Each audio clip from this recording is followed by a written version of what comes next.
All right, YouTube, how you doing? Welcome back to the channel. It is January 22nd. We got ourselves a Wednesday and 9 games on today's NBA slate. Like we always do, I'm going to dive into each and every one of these games. I'll give you my prediction on this side. I'll give you my prediction on the total. We'll talk about any other plays like player props that we like in the game as well. But as always, guys, keep an eye down on the pinned comment of this video. That'll take you to my final plays. So I'm actually rolling with myself.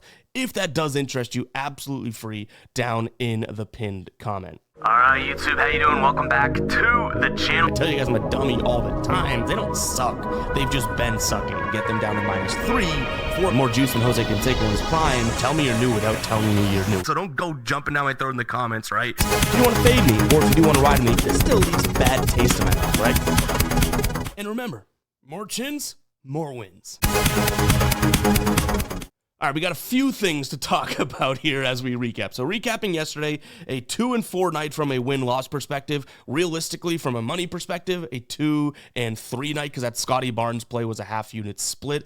Lakers and Wizards, same game parlay, that comes through for us. That was my first play on the board yesterday. And then shout out to Zay on the live stream. We did go live yesterday and pulled a few more plays out of that. Recommended Nikola Jovic here over 2.5 assists. That cashes. The ones that we lost, I do have some gripes with, outside of the fact that they're big L's on my forehead, right? Scotty Barnes, will start with him. He had 14 at half. I was like, here we go. Like this was a good look. I liked it. This is why we liked it. Only 2 in the third quarter, I believe, and then 1 point in the fourth quarter. And what's really frustrating is, yes, he kind of started to pull back and he almost looked tired, right?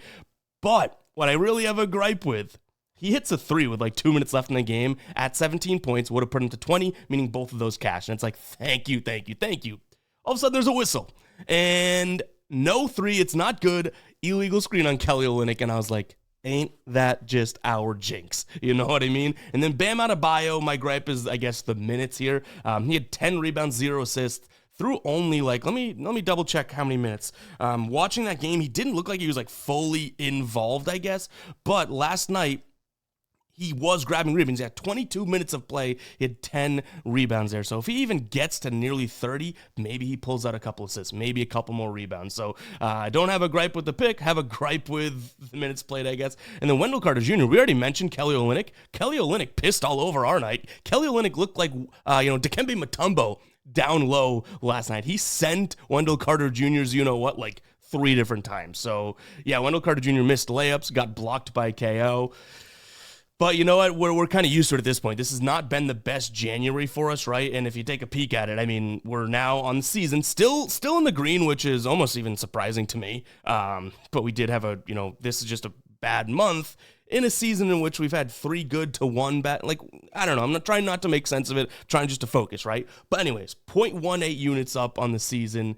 Meaning if we have a losing night tonight for the first time since probably the early stages of the season, we're going to be in the red. So let's try and avoid that. What do you say, right? Go ahead and hit that like button, guys. Hit that subscribe button. Let's jump into this slate. We have a lot of games on the board. Some I don't really like, but some are really worth diving into, some nice spots here. We're starting off with one that I don't know if I really do love. It's going to be Brooklyn taking on Phoenix here. Brooklyn getting 10.5 points. The total is 219.5.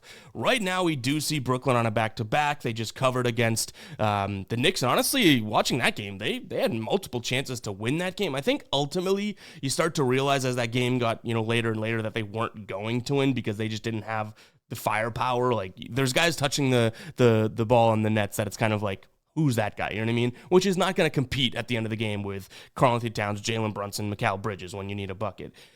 Anyways, this game here, we do have Phoenix coming off of a loss, but it was to Cleveland. I usually give a team a little bit of a leash when they come off a loss here. 12.5 points it's at now, so this graphic's even outdated from an hour ago.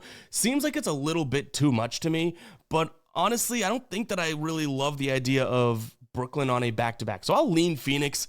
I'm telling you right now, I doubt we get there, right? Like, I didn't like it at 10.5. It's now a full bucket higher at 12.5. I don't think we get there. What I can picture is a potential play of an over. We're not going to need that many points to get to the over here.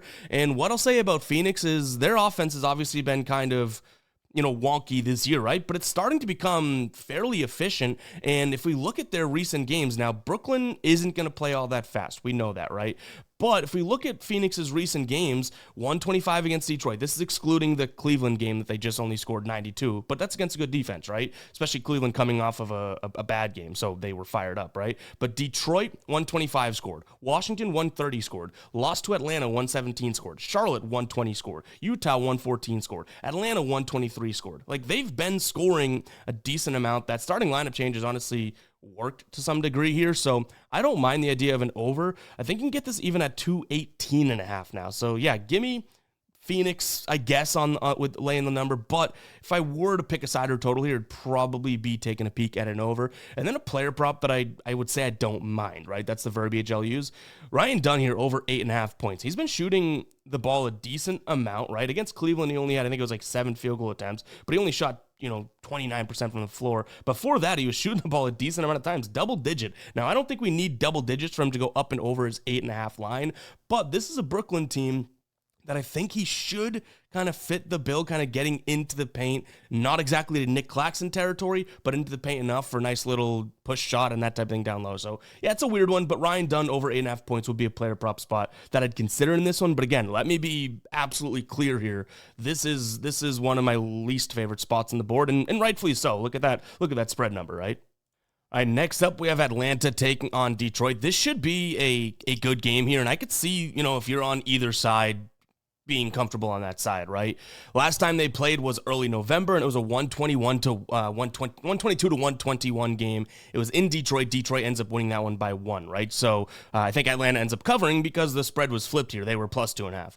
I'm going to look at the same type of situation, lean towards the away dog here in Detroit. You have Atlanta, who looks like they're playing some good basketball. They're 3-1 in their last 4 games. They beat the Celtics outright. And you have Detroit, who's also playing good basketball. They've won 7 of their last 10 games. Have they played the hardest of schedules? Not necessarily, but I wouldn't say Atlanta on the season has been all that like tremendously battle tested. They're kind of a middle of the pack strength of schedule wise, right? So I like Detroit in this spot to kind of control the game in a sense. So give me them plus the points, as well as a slight lean towards the under here in this spot. This Detroit defense, I think, is only getting better, and they're kind of shoring up their defense down low, which is really good to note because this Atlanta team in the last 10 games here, the 11th most shots per game in the restricted area and the 6th most shots per game in the paint. They do also attack the perimeter, which could worry us a little bit. This on the season has not been the best Detroit defense, but I do think we're going to limit, Trae Young getting into the paint, maybe even Jalen Johnson if he plays in terms of scoring. So I think which is a big part of why Atlanta has been playing good basketball. So I think Detroit can stop that. Maybe if Detroit does their job, the under is the play, because then we don't have to play around with the 2.5 points and whatnot. Atlanta could theoretically win by 4 points, but if Detroit was competitive in that game, I do think that they bring that total down and start to slow things down. Are they a slow-paced team? I wouldn't necessarily say they're slow. They're kind of middle of the pack in terms of pace, but if we look at their defensive efficiency numbers lately, they've looked pretty good. Last 3 games, I'll focus on that, 6th best in the league in terms of defensive efficiency. And don't look now, but the Hawks, during that same sample size, they played the Bulls, the Knicks, and the Celtics, which Bulls play fast, right? Knicks, good offense. Celtics, good offense. The Hawks, over those 3 games, right? 3-game stretch, 4th best defensive efficiency. So, yeah, I mean, you pair that with the number 1 pace, things could look a little ugly here, but I don't mind an under spot in this one. And speaking of an under, I don't know if we're reaching here, but Jalen Johnson's been a guy that we've liked his over a lot this season, right? And he's cash for us.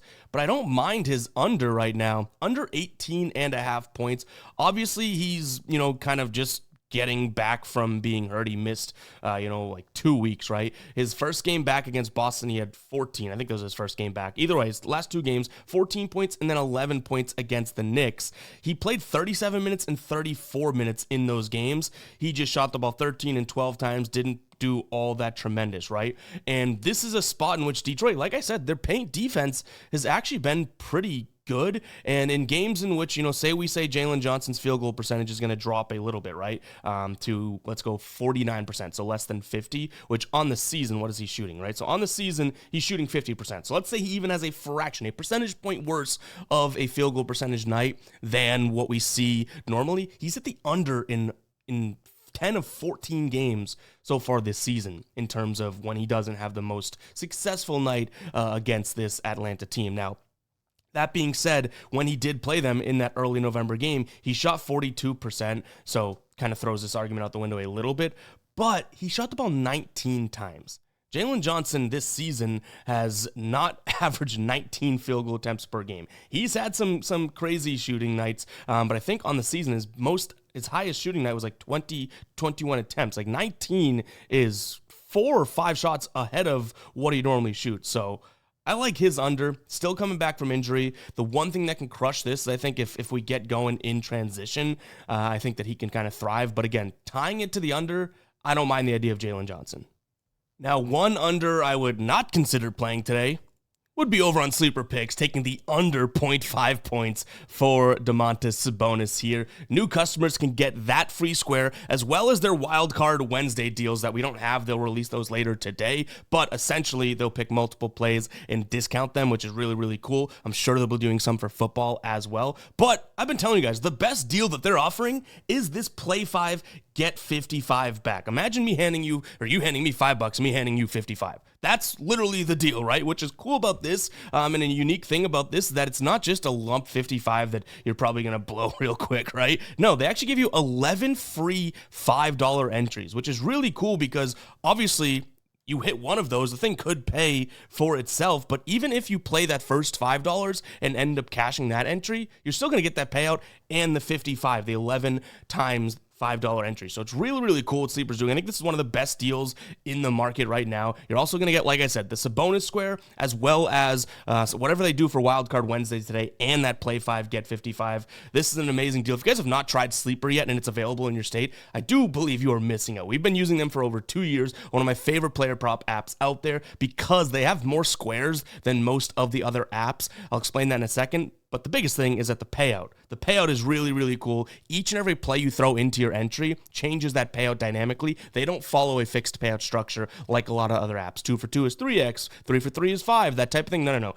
Each and every play on Sleeper changes that payout, which is cool. And like I said, what I like about them is all of the squares that they have. They have alternate lines. They have ones that are lower multipliers, but easier lines to hit and all that. Really, really cool stuff, guys. Go ahead and check out Sleeper. If you haven't yet, that link will be down in the description as well as the pinned comment. Again, you are missing out on some awesome deals that they're giving as of right now. Let's jump back into these games. All right, Dallas taking on Minnesota. I do wish there were no injuries in this game because this would be an awesome game. But right now, Dante DiVincenzo listed as out for Minnesota, obviously. And then Dallas, Klay Thompson questionable and Derek Lively questionable as well. Off the bench, Marshall game time decision, Quentin Grimes game time decision. As we know, Hardy and Doncic both been out as well. So yeah, kind of like it should be a good matchup, right? These two teams played on Christmas. It was a 105-99 win for Minnesota. Dallas was home then, and they are home now, obviously. They're coming off of a loss to Charlotte, and what I saw in that Charlotte game was the ability for the pick and roll to work against them. They were getting into the paint, but also that perimeter defense that I think Dallas has been able to kind of pride themselves on was not really there, and that is not something that you want to be missing against this Minnesota team. So yeah, I'm gonna lean towards Minnesota in this spot minus the 2 points. If Dallas has the same sort of defense and whatnot that they played in that game, then Minnesota should be able to score on them. I know that was a low-scoring game in general, right? I think it was, 110 to 106, something like that, and Charlotte ends up winning the game. But like I mentioned, Dallas this whole year has been pretty damn good at preventing, shots from three. I think they allowed 45% of those threes to go in, and it was 17 of 40 or something like that. So what was that, 45%? But also down low, they were able to be scored on as well. So the defense just wasn't there for me, right? And if you look at the players that played, now we have the box score up. Bridges and LaMelo both had 23. That's one inside guy, one outside guy. Mark Williams, we know we should have had more because we were on that, right? And then you had Smith Jr. off the bench with 19. You had Diabate and Martin with 10. Low scoring game overall, but these are guys that are not necessarily so specific and down low scoring, or which you would have seen against Dallas normally. There's some shooters in there as well. So yeah, my point stands. I think that Minnesota should be able to score from both levels, which I think is a tough spot for Dallas. Give me them minus the 2 points. That total sitting at 217 right now. I'd like to think over, but maybe it's a Minnesota team total over. If we can grab Minnesota at, let's see what their team total is right now. I would say, obviously, it's probably going to be right around, just using, well, here it is. Over 107.5 could definitely be a consideration for me. I could see this team getting to 110. So that'll be a consideration as well in terms of final plays. Player prop wise, nothing has jumped out to me as of right now. Normally I would have said target some guys that like to take the ball inside against Dallas and all that, but we have some injuries to worry about, right? And I do think that there's some flimsiness on the Dallas perimeter right now. So yeah, I'm gonna stick away from player props. If I do add any, I'll put them with the final plays with a little blurb as to why I like it, just so you guys have the context. But right now it's Minnesota and Minnesota team total, and that's probably it for now. Houston taking on Cleveland, one of the better games on tonight. I'll tell you what, I do like Cleveland, and I think I still stick with Cleveland as what I'm looking at, right?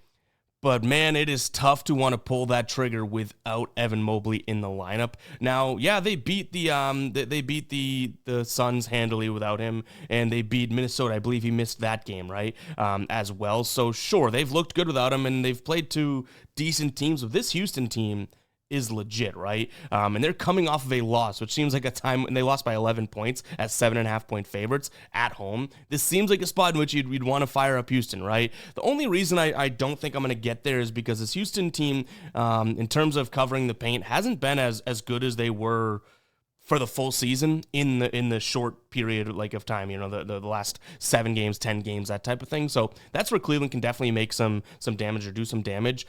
So I don't necessarily mind Cleveland being able to get in there and score, but that's kind of right back to the Evan Mobley point, right? Like that's a guy that's going to be one of those big time scorers for them down low, and they may not have him. So I'm a little bit weary. I can't seem to get to the Houston side of things. I understand it if you can. This Houston team, at home has covered in 53% of their games. On the season, they're 14-7 at home. But Cleveland on the road, and credit to them because they've had some big numbers to cover. They've covered in 74% of their road games so far this season. 74%. So I'm really focusing on just a few things here, and we'll jump into the dashboard, and I'll show you guys how to get access to our dashboard that we build in just a second. So let me go through a couple things first. This is what I'm looking at here, right? This idea of, Cleveland being able to score in the paint in that area. That's a spot where Mitchell can get to. Obviously, Mobley would be, but Jared Allen and even Darius Garland getting in there and playmaking. And then if he were to kick it out to any of these above the break 3 spots, like this is clearly an issue for Houston, right? Almost a 42 in the last 10 games, 42% field goal percentage against there.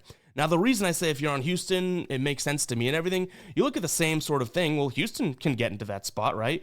But the above the break seems like it's a little bit more solid and solidified. And Cleveland, against, opponents in the paint so far this year, the 11th best team. So I'm splitting hairs here, but you should be splitting hairs if you're breaking down this game. This is a very, very good game. But overall, I do just see a decent spot for Cleveland to potentially get in, kick out, make some shots.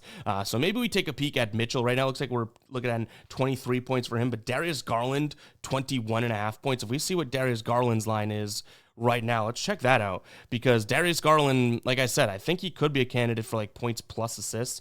21.5, kind of what we have him pegged at. 12 last time he played, but that was, a little while ago.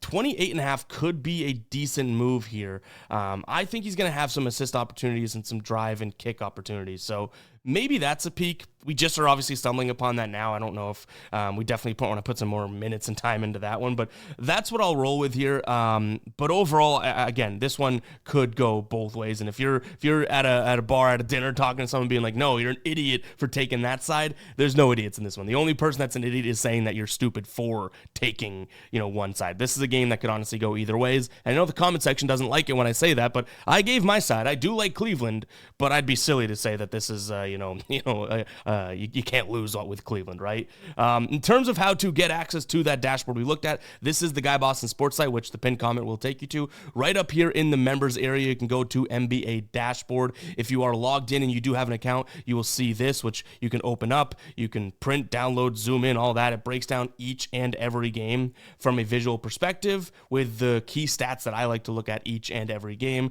You have player projections, defense versus position, so you have that. Shooting zones over the last 10 games, the frequency in which they shoot from in the last 10 games. You have some, against the number spreads for totals and for against the spread, obviously. And then team matchups, points per game, opponents' points per game, offensive efficiency, defensive efficiency, that type of stuff. That is all over on the Guy Boston Sports site. If you're not logged in and, you want to check it out, you click that NBA dashboard, you will see something that looks like this.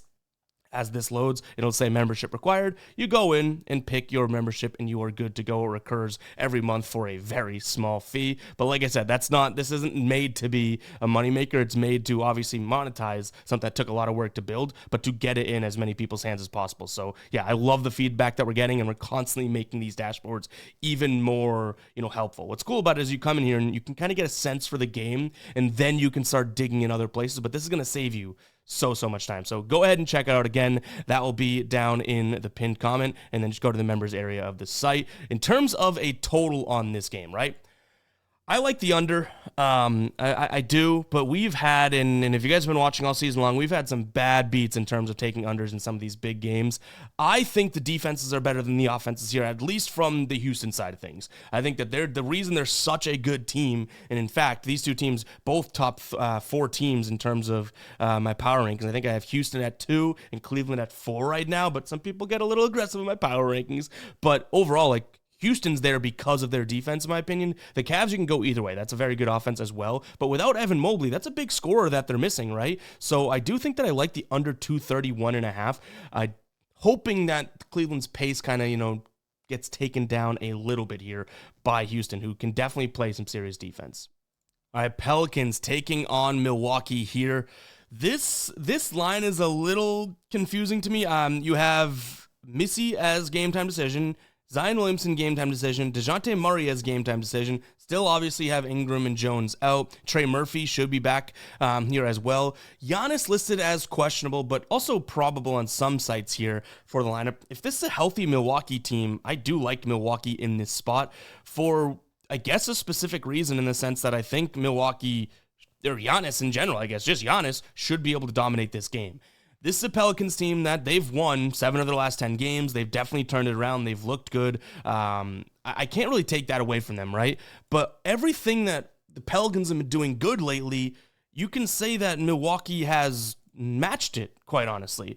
And this is a spot, in fact, show you another thing that I like to use as this dashboard, right? I do think that this is a spot where Giannis can have a good game. We haven't projected for 28, 13, and 5.5. I'd still go over his 29.5 line. That's one more bucket. But one thing I want to look at here is this is a spot in which we should see offensive isolation on the Milwaukee side of things. So Dame or Giannis have some decent success against middle-of-the-pack isolation defense. And also on that, I didn't just show you, but this is a Pelicans team that is not all that great down low. Now, in the last 3 games, they've been a lot better, right? That was against Utah, and Dallas. I'm not putting a lot of weight into those squads in terms of being down low scoring teams. This Milwaukee team can definitely get you down low. Last 10 games here, they're shooting the ball from the restricted area the 7th most, right? And that screams Giannis to me. So yeah, I like Giannis. Maybe this is like a Bucks money line with Giannis 25 plus sort of same game parlay, or manipulating numbers a little bit different in some degree to get that. I still like Giannis over the 29.5 right now. He's hit that over in 64% of games. We're paying a little bit of juice there. His normal line is at 30.5, which, do I mind that? No, not at all. So I think last time he played, they made 35 last season. So I still like his normal line, but I may feel a little bit more comfortable. You're only paying 20 cents more for that, 29.5. But overall, this should be a game in which, again, it's at 233, right? So we're expecting transition. Love that for Giannis. We're expecting a team that's bad in the paint. Love that for Giannis. So I do think that we could have him sitting there with some serious success. And speaking of that transition, right? Both these teams, top 10 pace teams over the last 10 games. That's why that total is so high. Transition field goal percentage against for New Orleans this season, 56%. They are not playing all that great in transition. I think Giannis should eat. So I like him from a player prop perspective, as well as the Bucks. And then in terms of the total, maybe a Milwaukee team total over. The one thing I'll say about this is that the Bucks have been decent at defending the 3-point line lately. And this New Orleans team, as they've kind of flipped the switch and started to play better, they're shooting a lot more threes. So I don't know if I really want to get into bed with them and needing them to score a bunch of points, but I could see this Bucks team going out there and putting up a decent number. I'd probably like the idea of Giannis over in points before I do take a peek at their total, just given the fact that I think that if they're going to score a lot of points, who do you think is kind of the driving force, right? Him and Dame. So if they score, 120, I think that Giannis probably had a lot to do with that. So that's kind of how I rationalize it in my mind, but I don't mind Milwaukee team total over, but they'd have to get to 120 to make this worth it. All right, Memphis taking on Charlotte. This is another one, kind of like the first game that we looked at, that I don't really have the biggest of reads on. No Brandon Miller still for Charlotte. On the Memphis side of things, their starting lineup should be intact. I mean, no Marcus Smart, but they have Morant, Bane, Wells, Jackson, and Edey all listed as good to go here in this one. The defensive weakness, you could potentially say would be in the paint for both squads, but I don't even know if I really want to go as far as stamping that claim, right? So this is a game in which that total's way up there, 239. Yeah, I don't expect that much defense, but 239 is also really, really high for two offenses that, if you put these together, I mean, Memphis is a very efficient offense, but Charlotte, the 28th team in terms of this season ranking offensive efficiency, they've been a little bit better as of late. We can give them credit, right? But I don't think they've played a defense like Memphis in a while. They've played Dallas, Chicago, Utah, Phoenix, and Phoenix over their last 5 games. So yeah, I'm going to lean towards an under in this one. I don't think Memphis is going to need to score a crap ton of points to put this one away. In terms of the spread, it's hard for me to get to Charlotte, so I'll lean towards Memphis. I don't really see an angle to Charlotte, but I don't like the idea of laying 12 points. So yeah, not exactly one of my favorite spots on the board, but I'll lean towards the under. Maybe the only thing that I touch here. Similar situation in this game, right? We have a 17.5 point total. Potentially no Lauri Markkanen, potentially no John Collins, potentially no Sensabaugh here. Jordan Clarkson out. Like, there's just so many guys out for Utah that, sure, I'll lean towards OKC, but man, this is a tough one to actually want to roll with, right? The only thing that I could say, and you're going to end up paying a decent amount of juice for it, but the thing that could actually make its way into being a play, because you can target Utah's bad defense, target OKC's good offense, you could maybe look at like a team total over 120.5 for OKC, right? They've hit that in 5 of their last 7 games. So that I could get convinced of, but again, that's a minus 155 spot right now. They had 133 back in early December when they played this squad. They're averaging 127 against this Utah team. In their home games, they're averaging 129. So not much defense on the Utah side of things. Maybe we target a Thunder team total, but even with, that team total in thought, like, that's a high number. Like, as good as this Thunder team is, they've only gone over 120.5 in 15 of 43 games. It's a 35% hit rate. So you know what I mean? Like, it's definitely a pretty damn big number. So yeah, I look at OKC / their team total, but that's about it in this spot. Apologies for 2 back-to-back games that are kind of like massive spreads, and it's like, yikes. All right, Sacramento taking on Golden State here. Kind of a weird one because that number does seem a little large. 7 points. I've seen 7.5s out there as well. But one thing I will say is, do we really want to get in front of this Sacramento team right now? Like, they're playing really good basketball. 9-1 in their last 10. Now, have they played some bad teams? Yes, but they also did play this Golden State team in Golden State, and they won 129-99, right? So it's like, do we really, really, really, really, really want to get in front of this squad right now? I'd say no. I do have a spot in which I'd probably rather than taking them, but I don't mind the over 228.5 here in this spot. This is a Golden State team that obviously isn't the fastest paced team. Against good defenses, they'll kind of struggle to score and whatnot. But like I just mentioned, this team is flying right now in terms of Sacramento, and they're scoring a lot of points, and they're playing at the 4th fastest pace. So I think Golden State, who has been through a really, really tough schedule this season, should have some success here. Offensively, better than what they did last time out, right? Like, we did see the issue with Golden State was that they couldn't score last time out. They failed to get to 100 points, right?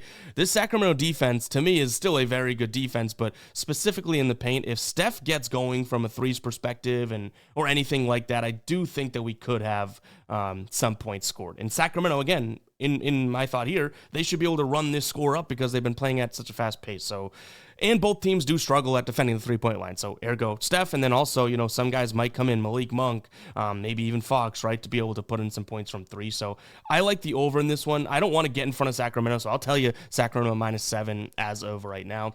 Player prop wise, I would say Malik Monk could be a good look, but now his line's getting up there. You know what I mean? Like Malik Monk, a while back was kind of like a hidden play, and we're way past that now. His line's at 18.5, but he has been absolutely crushing it. So you can't even say that it's a bad look. He's hit it in 8 of his last 10, averaging 22. His 3-point line could be something that I consider here. When he played Golden State last time in that big blowout, he had 5 threes made. Right now you're looking at over 2.5 from him. That could be a good spot. As I just mentioned, this Golden State team isn't exactly the creme de la creme when it comes to defending the perimeter lately, and Malik Monk should be the beneficiary of that, right?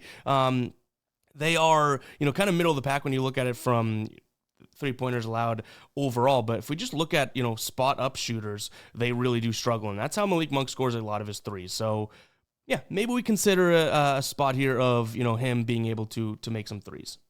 All right, we got the Clippers taking on the Celtics here. The Celtics team, and especially being a Celtics fan, it's been a roller coaster, right? They will lose a game that they should win. They're literally like in their last 9 games, they go win, loss, win, loss, win, loss, win, loss, win, loss, win.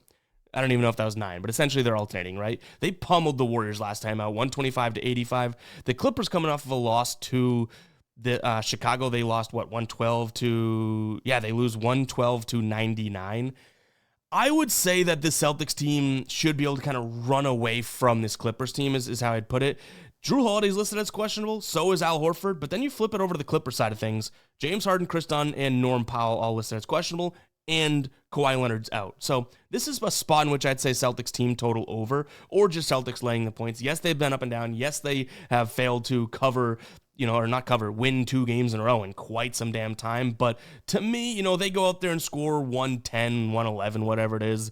They should be able to do that. They scored last time they played back in late November. They scored 126 on this Clippers team. So I'll take the Celtics here in this spot. From a player prop perspective, I'm really only going to be targeting the idea of the Celtics scoring from the perimeter. I like this Clippers team down low, though the Clippers are still a very good defense on the perimeter. Again, Norm Powell, Chris Dunn, James, their perimeter defenders primarily should be a lot different in this game than normal. So maybe someone like a Peyton Pritchard, especially if Drew Holiday doesn't get any run, or a Derek White that should have some uptick with Drew Holiday potentially missing time here. That's what I'll be considering in this spot. But again, total-wise, I'd probably just look at Celtics team total over. Guys, that is going to wrap it up for today's show. Are you proud of me? About 30 minutes in, we got through 9 games. Sometimes we have 30-minute videos for 5 games slate, so appreciate you guys for tuning in. Make sure to hit that like button, hit that subscribe button. Go ahead and comment 32 if you made it this far. I guess we're technically just over the 32-minute mark, so I can't take credit for 30 minutes. But comment 32 if you made it this far, and I really do appreciate you guys sticking with me. I know a lot of channels are solely based on win-loss and all that, but I tell you guys all the time, I want to make entertaining content, fun content that informs as well, and whether we're winning or losing, hopefully those things remain true, right? So comment 32 if you made it this far. That lets me know that you heard that little side spiel there. But I'll catch you guys in the next one, all right? Peace out.